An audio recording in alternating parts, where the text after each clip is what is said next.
அன்றைக்கி ஒரு வீடு தீப்பிடிச்சி எரிஞ்சிருச்சு. பூரா ஓடுறான், ஒருத்தன் பிறவை தூக்கிட்டு ஓடுறான், ஒருத்தன் கட்டில் தூக்கிட்டு ஓடுறான், இங்கிட்ட ஒருத்தன் அண்டாவை தூக்கிட்டு ஓடுறான். இதில் ஒரு உரல் கிடஞ்சி, யாரும் தூக்கம் இல்லை. ஒரு எல்கேஜி போய் குடுகுடு ஓடி அந்த உரல் தூக்கிட்டு ஓடிட்டான். எப்படா இதெல்லாம் என் ஸ்கூல் பேக்கை விட சின்னதாக தானே இருக்கு அப்படின்ட்டுருக்கான். ஆட்டோவில் காலையில் போவாங்க ஸ்கூலுக்கு. ஆட்டோவில் நம்மளுக்கு தெரிஞ்சு ஒரு 4 பேர் 5 பேர் உட்கார முடியும். 16 பேர் உட்காந்துவாங்க சின்ன பிள்ளைலாம்.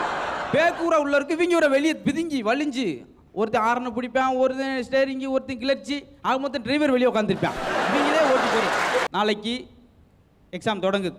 ஏதாவது டவுட் இருக்கா சார்? டவுட்னா அதுலேயே விட உனக்கு டவுட்டு.